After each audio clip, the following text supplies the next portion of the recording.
Welcome to the Growth Now Movement. I'm your host, Justin Shank. I'm an entrepreneur, speaker, and podcaster who years ago decided to go on a journey on how to grow in all areas of my life. What I found out was it's really a matter of focusing on the 4 pillars of life: business, relationships, spirituality, and wellness. And that's what we do here. We explore how to continuously grow in those areas, all while having a ton of fun doing it. I'm really excited you're on this journey with me. Now let's get to this week's episode. This week, I sit down with Justin Breen. Justin is the founder and CEO of the public relations firm BrEpic Communications, launched in 2017. They work with businesses and brands to craft click-worthy stories for local, regional, and national media outlets. Prior to this, he was a journalist writing for publications such as the Times of Northwest Indiana. And this year, Justin published his first book, Epic Business, where he shares secrets from the world's top entrepreneurs and how he applied this to his own company. In this conversation, Justin and I break down how he's been able to build this epic PR firm by flipping the script on how PR is done. We talk about his mindset in life. We talk about why he refers to himself as a wackadoo and why he loves other wackadoo entrepreneurs and why he doesn't negotiate. He just works with the elite of the elite when it comes to entrepreneurs. Now, before we get to the episode, I want to remind you guys, if you guys are loving this content, head over to iTunes, rate, review, and subscribe. I'd love a 5-star review. Would love to hear what you guys think of the show. I read every single review, and it makes me smile. So thank you guys so much. And now, without further ado, let's get to the episode with Justin Breen. Justin Breen, welcome to the show, man. Justin meets Justin. That's it. It's always funny. Like I've had a number of Justins on the show, and now the weird thing is Justins have this connection where we're now all friends, and so we compete over who is the best Justin. I like to say that I am, but really, let's be honest. It's Justin Bieber, right? Yeah, when I was a journalist, I did a story about Justin Bieber stepping on the Blackhawks logo in their locker room, and that became a viral story. And so in Chicago, not a lot of fans of Justin Bieber when it comes to Blackhawks hockey. I'm just glad you didn't call me Jason. I'm guessing your whole life people have called you Jason, because my whole life people have called me Jason, and I've never understood that. Never. So. Yeah, it's true. So my aunt, I talked about this on this week's episode, so maybe you caught a glimpse of this, the one that released this week. He accidentally called me Jason while I was interviewing him. Richard Dolan, a great human being, phenomenal, but he said Jason and then caught himself and fixed it. And I was like, that is so smooth. But through my whole life, my aunt has called me Jason. I don't know what it is. I don't know if I give off Jason vibes versus Justin. Who knows? I don't know. I was hoping you could help answer that for me, because I mean, I don't even try to correct people with it anymore. I'm just like, okay, I'm just going to call me Jason. And I've known people like your aunt. That's, yeah. That's pretty funny. But yeah, it's just it's always kind of puzzled me because I guess they're similar names, but not really. And, I don't know. I guess Jason's just a much more common name and Justin's not as, I am named Justin because my father wanted me to be the Chief Justice of the Supreme Court. That's why my name is Justin. Wow. But then now I looked at it as a journalist, so just in time, always in time.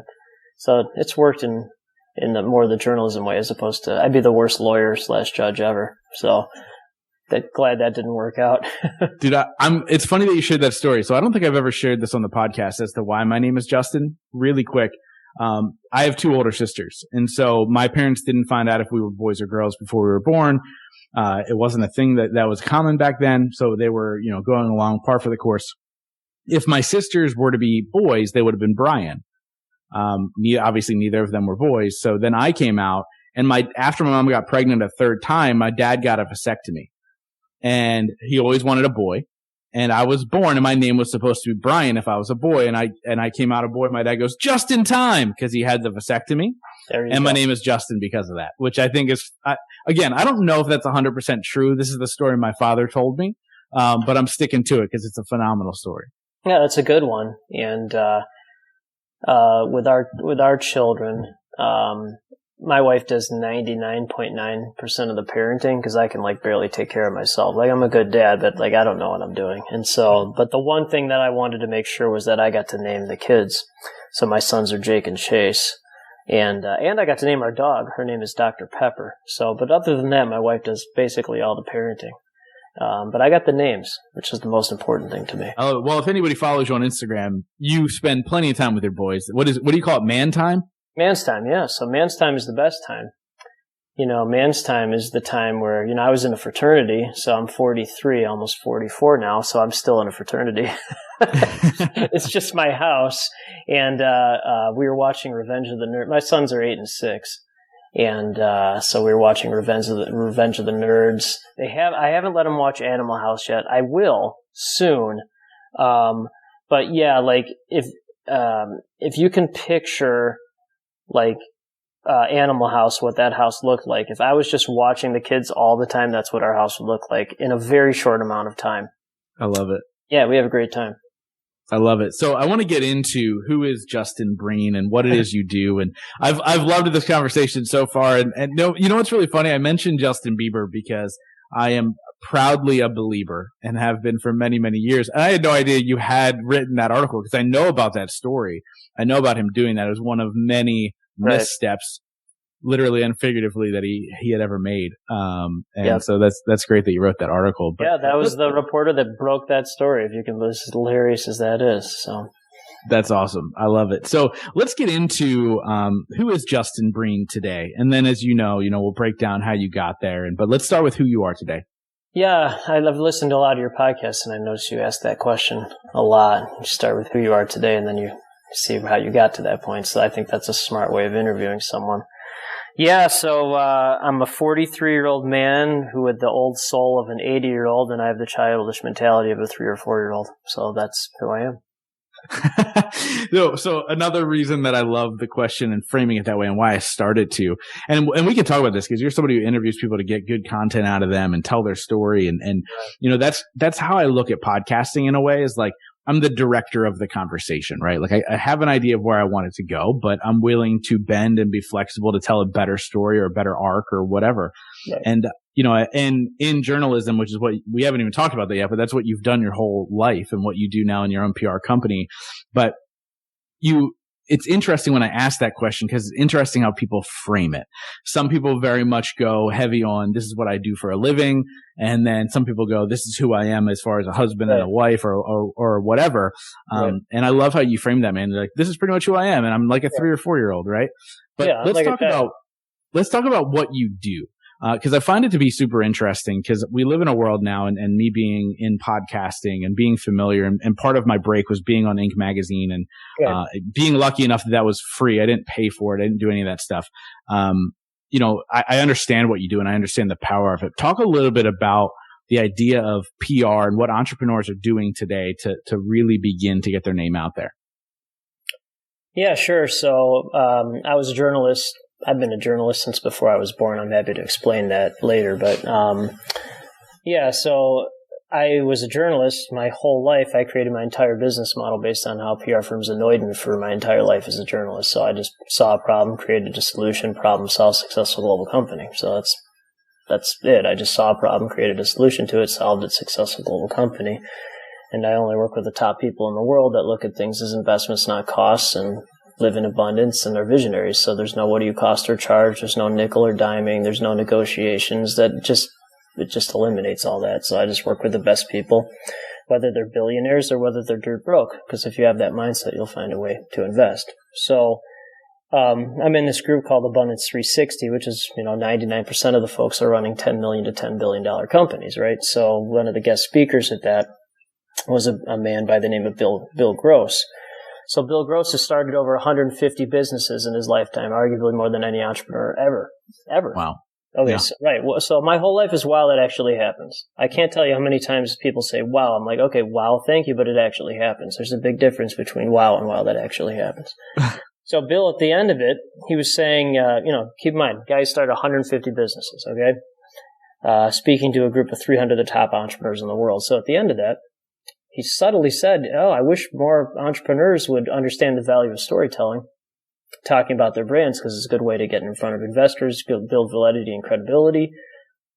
And I'm like, did he just say that? I'm like, I'll lead a storytelling session. So I'm leading a storytelling session for the A360 community in a couple of weeks because, as technology gets faster and faster, things get smaller and smaller. That's great. We're talking on Zoom. That's great. There's two things that never change, right? Statics that never change. One, it's the power of real relationships that never changes. And then two is the power of storytelling. So smoke signals, the Bible, hieroglyphics, whatever. People want to know about who you are, not what you do. So that will never change ever. And I love that take on it because I really believe in the power of your story and the ability to tell it in the right way. Here's the thing. Most people don't know how to tell their story for it to be effective. Of course. And that's kind of where you come in, right? Like you sit down with these individuals and you go, this is how we're going to take your story and spin it. Talk a little bit about the art of that. When you sit down with somebody who hires you to work with them, like how do you start to tell their story for them? Yeah. So like I have two superpowers, right? Like genius superpower. In terms of getting people news at the highest level and connecting people with news at the highest level, there are very few people in the world that are better at it than I am. That's just I just know how to do that at the very highest level. So ask an artist why they're able to create art. I don't know how they can do that. They just know how to do it. So I can talk to someone for an hour and 55 minutes are totally useless to what anyone cares about. But in 5 minutes, I'll just be like, oh, stories. And then I can immediately turn that into a 300, 400 word story that media really cares about and the general public wants to know about. That's easy for me. That's like breathing. And, I was telling you, I was born with a story. Like I'm genetically supposed to be like this. And, I know you've done somewhat of a deep dive, but, my father was 61 when I was born. So, he'd be 105 now if he was alive. And he was a soldier in World War II, an attorney in the Nuremberg trials.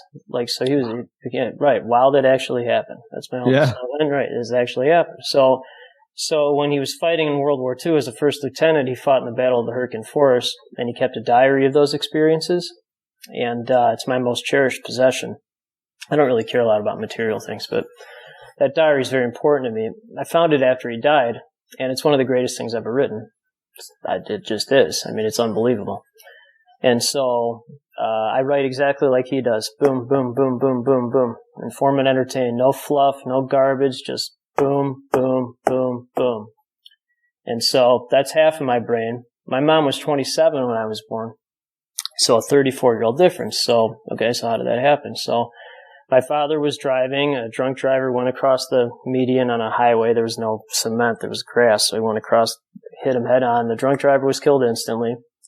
My dad survived, broke every bone in his body, but he survived.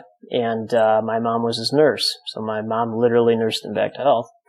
And so most of my days talking to the top entrepreneurs on the planet, 5 to 10 of them every Monday through Friday. I have never met anyone in my entire life with more hustle than my mom, ever.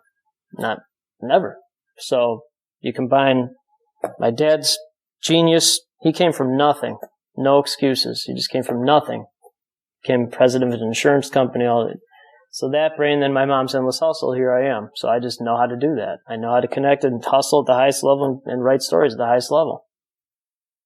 Just know how to do it. So do you believe that this is something that was just born in you? It wasn't 100%. Something that was learned. Yeah, so you're either born an entrepreneur or you're not. I strongly believe that. You can work on your mindset, which I do every day, but you're either born like this or you're not. Most people cannot start a company after their job salary's cut in half, reach out to 5,000 people to get their first 5 clients and build an international company with zero business background in a couple of years. They're not meant to do that, and that's fine. But I was born to do this. There's no doubt in my mind about that. Yeah. Now, is that what you meant earlier when you said I was a writer before I was even born? Yeah, I was literally born with a story, literally. And there's just, whenever I talk to someone, anyone, it's immediate, what is the story? What is the story? Well, that's my natural inclination. When I was a child, I was like that. Endlessly curious, voracious reader, endlessly curious, voracious reader, constant. My 8-year-old son's exactly like that too, endlessly curious. And it's just in me. Like, some people are just born with certain things. I was just born with this, and it's literally in my blood. Yeah. I like the fact that you said endlessly curious and a voracious reader. I was endlessly curious, did not read, which is probably why I always say that I can't write. Like, I'm not a writer. People want me to write books and so on and so forth. I'm like, I can't write, but I can sit here and ask the right questions on a podcast, and I can go speak on a stage, or I can do whatever, because I was so curious that I start to absorb the information that I'm truly interested in, and what I find to be super intriguing with a lot of people is there's a lot of entrepreneurs. I didn't think it would go here, but I'm interested. There's a lot of entrepreneurs who have built massive brands financially off of their story. But really, when you break down their story for what it is, their story is really lame. Their story actually is not that impressive. There isn't really that massive, divot in their life and so on and so forth. Obviously, they've either worked with somebody or they found a way to kind of work into it. You're very much a to-the-point kind of guy. How do you get to somebody's in-depth story, when there's no depth to it? Like, what do you do? I would never work anyone that doesn't have depth to their story. So directness weeds out nonsense and attracts greatness. That's why I'm so direct. It would never even get to the point where I'd interview someone without a story. That just wouldn't happen. So I was talking to the founder of BrEpic last week, the co-founder. He's still endless spirit, and love that guy. He's married to a woman 31 years younger than him, and I'm like, my dad has 3 years on you. He was married to a woman 34 years younger. I laughed at that. I can relate to people like that because I'm an old soul. And to further answer your question, everyone has a story, for the most part. They just don't know how to do that, because why would you know how to do that? You're not anyone who tries, that's what I mean. So like, in our world, most people are cost scarcity, so they try to do something themselves. If I don't know how to do something at the very highest level, I either don't do it or I just outsource it to the best person. That's how I created a global company in a very short amount of time. I don't do anything myself that I'm not good at or I don't like to do. Why would you waste your time with that? So most people have no idea. They don't know what a good story is. Why would they know how to do that? They certainly weren't born with a story, and then they certainly weren't trained as a journalist for 20 years. So I always kind of laughed. They're like, should I try to do this myself? I go, okay. Should I try to build a skyscraper myself? I don't understand why you'd even ask a question like that. But that's what I mean. Like, the people I work with, they just say, what does an investment with you look like? They've gotten to a point, or they'd realize they'll get to a point at the highest level by not doing everything themselves. That's the whole point. Yeah, that is the whole point. Like, I see so many entrepreneurs just struggling, trying to handle everything themselves versus nonsense. Hiring the right people or the team, or being able to, and obviously that makes scale impossible. And then you're stuck in that rat race. So I want to switch gears a little bit. As I told you that I listened to part of an interview you did with a former guest on my show, Steve Sims. And when you smack Steve's personality in with anybody, it's a great conversation, but you guys went to massive depths. He also calls you a wackadoo during the conversation, and you're wearing a shirt right now that says Visionary Wackadoo. Also, side note, I call my girlfriend's kids wackadoos when they're acting up. So this is something that's been in my vocabulary my whole life as well. But talk a little bit about, what is wackadoo to you, and why do you embrace it so fully? Yeah, so I trademarked this. It's almost finalized. So Visionary Wackadoo is actually being trademarked, which I think is the funniest thing ever. So people like us, people like me, people like Steve, we're not really human.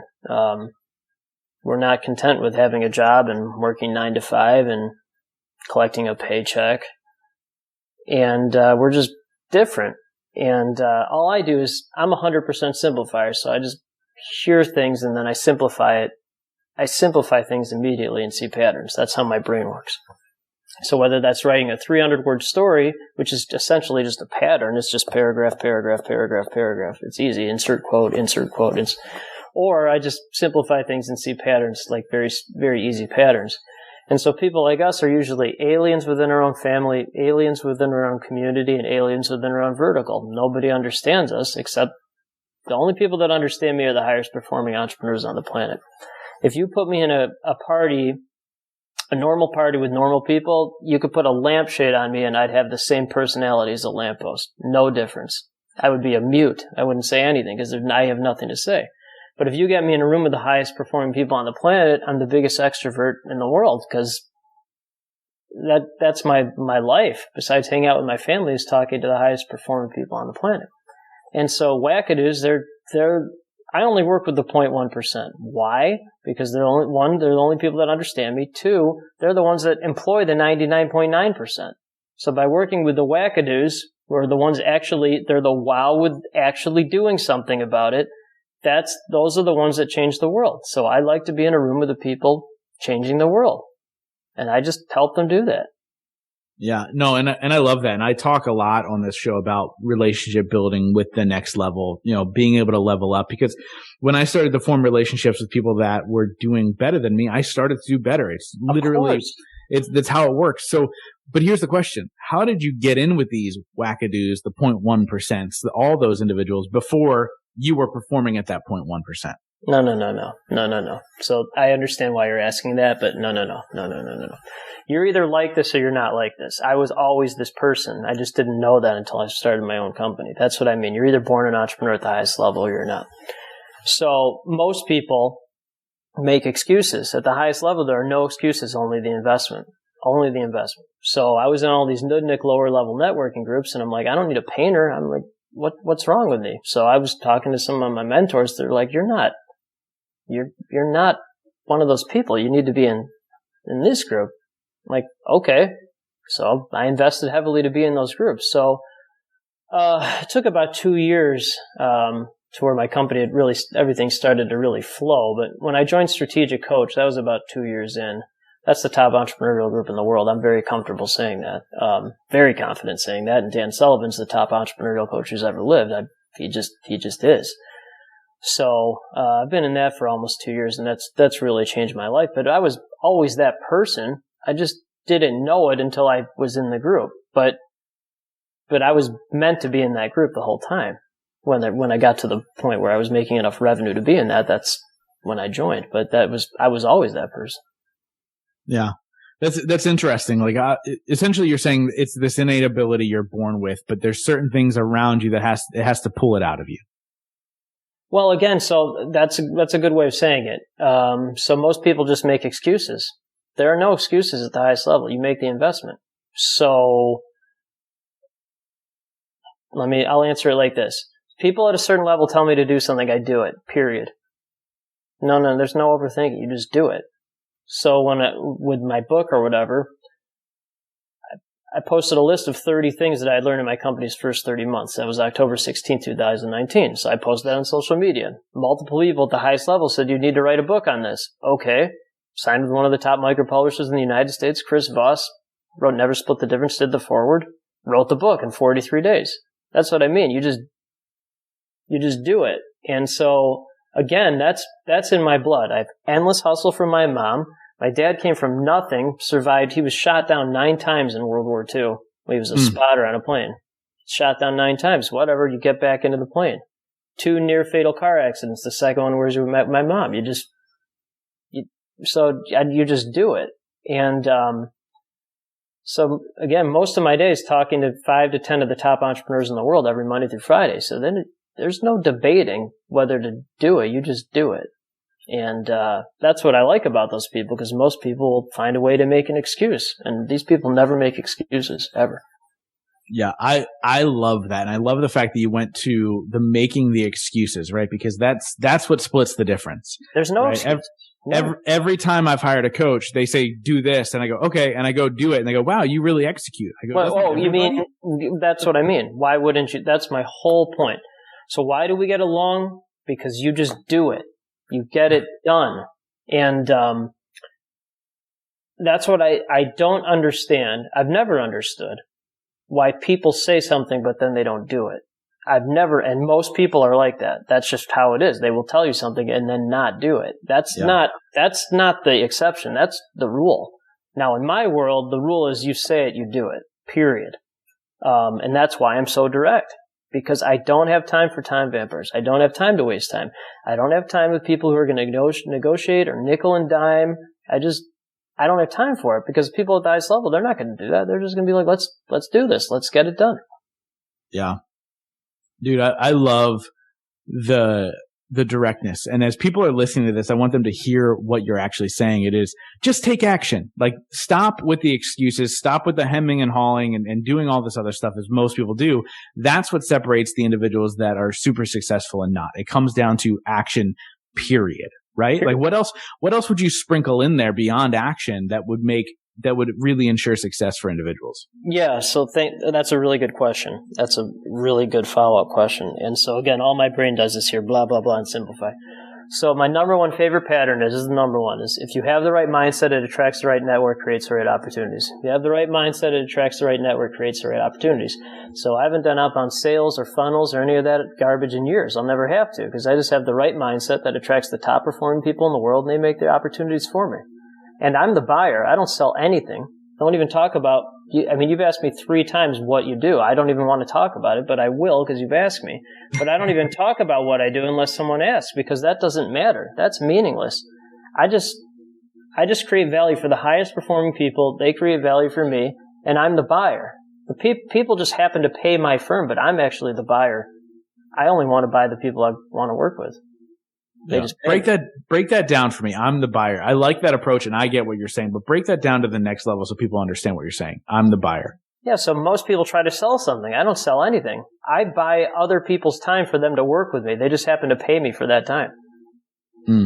Dude, you're literally saying such gold right now. When I think about what you're doing, it's very similar. I wasn't doing it as consciously as you do it, but it's what I do. Like, I say no to working with most people, then whatever, because I know anybody who tries the nickel and dime price, I don't want to work with them because they become my paying client. I know for a fact, and they also don't do the work, by the way. So it's very much matter of fact, like, this is what I deliver for you. I would love to work with you because I love your brand. I love your message. I love all these things, and I know they're going to execute, right? So I'm the buyer. I'm the one saying, you're the person I want to work with. I absolutely love that. We're sitting here and we're talking about the top performers in the world. It's really the conversation we're having. And obviously the word that people use for that is success. So my question for you is, what is your definition of success? And now, as a top performer in your life and as an entrepreneur, what are 3 things you do every day to ensure that success for yourself? Yeah, so success for me is about being a good dad. That's it. All this other stuff's meaningless to me. And so, again, I'm an outlier even for the highest performing entrepreneur. I took a test with, she's a professor at Northwestern University doing an extensive study on top performing entrepreneurial brains. So I did a several-hour test with her and spit out the data, and she's like, oh, your brain's even weird for high-level entrepreneur. I go, I know that. Thank you. But I'm glad I did 3 hours of test taking for you to tell me that. But I did know that. So most entrepreneurs, not all, but a lot of them are consumed with revenue and office space and all that stuff. That stuff's meaningless to me. I just care about 10xing experience in life with my family. If you have a good family life, you have a good life. And then 10xing my network on a global level. When you do that, you create endless opportunities for your network and yourself. Now, the byproduct of that is my company's insanely profitable. Did not say revenue. Revenue is meaningless. That's a term driven by ego and vanity. My company's insanely profitable. Profit's all that matters. But that's a byproduct of all this other stuff. So how I start my day is I do a gratitude journal with my wife, or for my wife. I write something I'm grateful for her. Done that for several months now. And my wife is a pediatrician. She's the exact opposite personality as me. She's kind, loving, warm, rules, order, normal. She's the human at the highest level. Nicest person I've ever met. Total opposite of me. And so the most important thing for her is for me to say thank you to her, which is, it's an unnatural thing for me to say. So I started my morning every day with a gratitude journal for her. I love that. Yeah, it's a great way. So then I've, for the last almost 20 years, I've run outside 6 days a week, no matter the weather condition. So we live near Chicago, so -20, blizzard, monsoon. I'll just run outside. And during that, I listen to a lot of podcasts, including yours.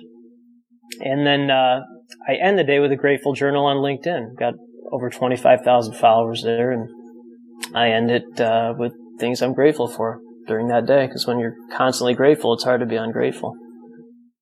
Yeah, love that. I love all of that stuff. So what would you say is your favorite, beyond family, what's your favorite thing? Like, what fulfills you? Because I hear people with this massive drive like yourself, who they constantly reach, they constantly go, what fulfills you? Like when's enough, if there is enough? That's a good question. Yeah. So, there's a test called the PRINT test, PRINT. It's a really good test. I think it's like $250.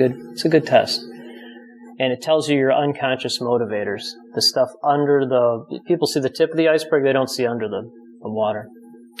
So this shows you under the water, your unconscious motivators. So my major unconscious motivator is to be strong and self-reliant. And my minor one is to succeed and achieve. So there's two things with that. One, that score matches the top entrepreneurs in the world. All the top people in Strategic Coach have a similar score as that. Okay, so that's one. Two, I'm endlessly driven. No matter how successful, whatever businesses I start, no matter how successful they get, I will never be satisfied with that. Why? Because my unconscious motivators are to be strong and self-reliant, to succeed and achieve, no matter what. So what drives me, and it's not because I'm upset with success, it's because I know there's so many cooler things out there. And I'm endlessly interested and endlessly curious and a voracious reader, so I'm endlessly curious. So what motivates me is meeting the people that actually understand what I'm talking about. And all my company is tens of thousands of people that actually understand what I'm talking about, and those tens of thousands of people are the highest performing entrepreneurs in the world. And I never get tired of talking to those people because they're hard to find at first. But when you find them, it just grows and grows and just grows, and there's no limit to it. And it's very exciting because those are the people, they're the 0.1%, but they're the ones that create everything for everyone else. They're the wow with results. They're the wow with capital behind the wow. They're the wow who will find the people that will invest in that wow to create real wow. It's not BS. It's legitimate. And I never get tired of talking to those people because they're extraordinary in every way. And I just like being around people like that all the time. So that endlessly motivates me. I love that. So what wows you? Like, it's funny because I say wow a lot. Other people, that's what I mean. They wow me. So most people, and this is fine, they just want to have a boring life, and that's fine. I don't understand that. It makes no sense to me. So it motivates me and inspires me to be around people like that because I've always wanted to be like that. I've always been an alien within my own family, within my own community, and my own vertical. I was never a journalist who was a journalist. I was an entrepreneur who happens to be a journalist. There's a very big difference between that and a journalist who's a journalist. So nobody understood what I was talking about. And so now I'm glad that I found this global community that grows every day of people that understand what I'm talking about. Dude, I love all that stuff, and I know that you are constantly looking for adventure. I mean, I believe there's a photo of you floating around the internet, if not a profile picture, you jumping out of a plane, right? Yeah, so thanks for bringing that up. If you notice in that photo, they didn't put a helmet on me. The instructor had a helmet. I did not have a helmet. You're like, wait a second. Yeah, well, when I landed, and people are like, hey, you weren't wearing a helmet in that. And the next thing we're going to do, so my sons are 6 and 8. So the next thing we're going to do, I have one client in South Africa and one in Australia. And one in California. So those are the 3 great white shark hotbeds. So eventually when things open up, I'm going to go to one of those places and go shark dive, or not diving, but in a cage with my sons. They might not be old enough yet. So that's one thing we're going to do. And then the other thing we're going to do with my sons is, if you've heard of the North Slope of Alaska, that's between Fairbanks and Barrow. So it's the size of California, and there might be 500 people that live there.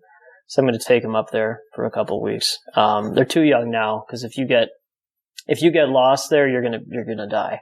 I mean, there's nothing there. So, but in a couple of years, so that's the adventures we're planning, and that's all a byproduct of just having a successful company and doing what you like to do and what you're good at. So, I love it. Now, as you know, you've listened to a number of the episodes, and I wrap up every single interview with the same question. But before I get there, how do people get a hold of you? Where do you want to send them? What's all the good stuff?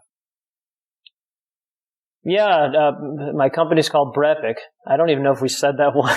We haven't. I was like, it's funny. When I was asking you that question, I was like, I'm going to have to put the company name in the show notes. That's going to have to be in the show notes on this one. It doesn't matter. That's what I mean. I'd rather not talk about, all of that is just a byproduct of being genuine, just being yourself and then knowing who you're not. But And then I will show you the book. Here, this is the book. Yes. The book. So, Justin Breen on LinkedIn. Company's name is BrEpic, and Epic Business. It's a international bestseller in 6 countries and #1 for entrepreneurship in the U.S. So it's anywhere around the world you could find a book. So I love it, guys. Make sure you get the book. Make sure you get a hold of Justin. As you can tell, he's a phenomenal mind who you want in your space. So if you're somebody who considers themselves in the top 0.1%, reach out. And if not, reach out anyway. Follow him on LinkedIn with all his letters and his gratitude and all that stuff too as well. But Justin, like I said, I wrap up every single interview with the same question. Since the show is called The Growth Now Movement, that question is, in your life, what has been your biggest moment of growth? Yeah, so May 4th, 2008 is when I married my wife. And so a lot of people in their, when they write books, they have these long dedications. I'm just going to read you mine because I always want to make sure I have the right. Okay, so here's my entire acknowledgement, okay? I didn't even think my children in this. To my wife, who has given me a wonderful life in every way imaginable. That's my entire acknowledgement. So that was, because she's allowed me to be a human in some capacity. And without her, none of this happens without her. And she and I had met the day before she started medical school. So if there's anything comparable to being an entrepreneur, it's going through medical school. And so I'm so thankful for my wife. That's why I start every day with a grateful journal to her. I love it, man. Justin, thank you so much for coming on and sharing your wisdom. I know you're going to be back. As I've loved this conversation. Anybody I've ever loved the conversation with, I invite them back on in the future, man. So hopefully you're willing to come back on, but thank you so much. 100%. That would be quite an honor. And, you started this to learn about people, and I see the gears in your head turning because you're just endlessly curious. So it's exciting when you find this passion and then you create something awesome out of it. And, when you have your big event in Reading for the 6,000 people, that's going to be exciting. I don't know if anyone knows what I'm talking about, but I know what I'm talking about, and I know you do as well. So it'll be fun when that happens, and people have dreams, and then you execute on them. So I'm excited to watch you execute on that dream. Awesome, man. Thank you. Welcome. Thank you guys so much for being a part of the Growth Now movement. This is how you can really help me out. If you guys enjoyed this episode, please share it out on Facebook, Instagram, Twitter, all that fun stuff. And let's grow this movement to epic heights. And it's all going to be because of you guys. Thank you so much, and we'll see you next week.